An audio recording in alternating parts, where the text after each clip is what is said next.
Good morning mga karabit. So ayan, kagigising ko lang at syempre bago tayo magsimula ay magkape muna tayo. Yan, dahil ang ating topic for today ay ang pampagatas. Meron ako ritong 5 inahing rabbit na sabay-sabay nanganak this month. At napansin ko na merong mga hirap makapagpagatas. Konti lang yung naiinom ng kanilang mga anak na gatas dahil nga hindi tayo makapagbigay ng dahon ng malunggay. Naubusan na po tayo ng dahon ng malunggay dahil yun ay isa rin pong alternatibong paraan para makapagpagatas ang mga alaga natin. So mas mainam po yun dahil yun ay organic at napakasustansya ng dahon ng malunggay. Pero pag naubusan ka po nun ay meron pa namang ibang paraan. Kaya tayo ay gagamit tayo ng Enmalak Puppy Milk Enhancer for Companion Animals.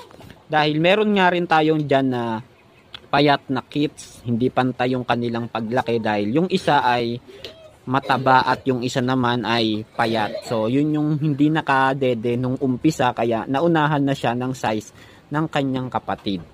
So eto na po yung ating Enmalak Puppy. Ito ay napakaganda para sa kanilang mga kits. Pwede po ito sa pusa, pwede rin sa aso, at syempre pwede rin sa rabbit. So ang paggamit naman po niya ay 0.5 ml para sa ating mga alagang rabbit. Na yan, inahin. So pwede mo siyang gamitin ng 2 times a day, isa sa umaga at isa sa gabi. Napakaganda pong gamitin nito dahil subok ko na at napansin ko na nung gumamit ako nito ay lagi nang malakas or laging busog ang aking mga kits dahil 2 beses din nagpapadede ang mga inahing rabbit, isa sa umaga at isa sa gabi.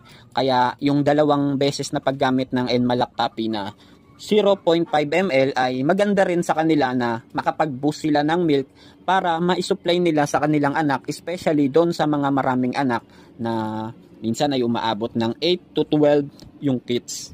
Yan, inisa-isa po natin sila dahil nga yan, marami sila na nagpapadede kaya kailangan ay makapag-boost sila ng milk para maging malusog ang kanilang mga anak.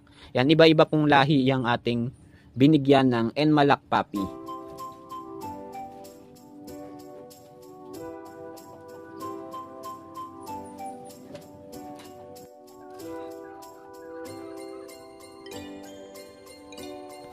At after ko sila bigyan ng Enmalak ay naglinis na rin tayo at nag-general cleaning sa ating small rabbitry. At yung mga makukulit kong rabbit ay syempre pinakawalan ko muna at pinaglaro ko sila doon sa aking playpen na binili. So ayan, napakasaya nila. At yung iba naman ay syempre dahil marami tayong mga rabbit ay konti lang yung ating pinakawalan. Yung mga lalaki lang kasi nga hindi natin pwedeng isama yung mga babae dahil sila ay mag-i-stud. Kaya yan muna yung pinaglaro natin, yung mga iba't ibang lahi rin natin na lalaking rabbit. At binalikan ko na at sinabon ko yung aking mga kulungan dahil nga 2 beses, 3 beses lang tayo nakakapaglinis ng kanilang mga cage. Kaya yung binabrush natin yan para talagang safe na hindi sila magkakasakit ng dahil sa dumi. At after nga ay binigyan ko na rin sila ng dahon ng saging dahil yung dahon ng saging ang paborito ng aking mga alagang rabbit. At meron din ako syempre dito na iwas sa heat stroke para malamig ang electric fan. At syempre, naglagay na rin tayo ng tubig sa kanilang inuman. Napakahalaga na lagi tayong naglalagay ng tubig sa kanilang inuman dahil sila ay mayat maya na uuhaw. At ayan nga, nilagyan ko na sila ng tubig dito sa aking water drinker. So yan po yung gamit ko, water drinker, para hindi ka po salin ng salin. Napakaganda rin po na meron ka nito para iwas po sa pagod at hindi ka na laging nagsasalin. And after nga ay nilagyan ko na rin ang dextrose powder at ipapainom natin to sa ating bagong panganak para makabawi siya ng lakas at muling bumalik yung gana niya kasi medyo nanghihina siya sa kanyang panganak dahil 5 kits ang inilabas niya nitong umaga lang. Kaya yan, papainom natin sa kanya. Ito po yung mga 5 kits na Jersey Woolly. Cross po yan ng Lionhead. So magkaiba po ng lahi ang ginamit natin. Jersey Woolly yung father at Lionhead naman yung mother. And after nga ay nagbigay na rin ako sa kanila ng treats dahil nga kumain kami ng melon. Ayan, yung balat ay hindi namin itinapon dahil ito po ay pwedeng ipakain sa ating mga alaga. So hindi naman po siya unlimited, so konti lang po, treats lang po dahil pwede po yan sa ating mga alagang rabbit.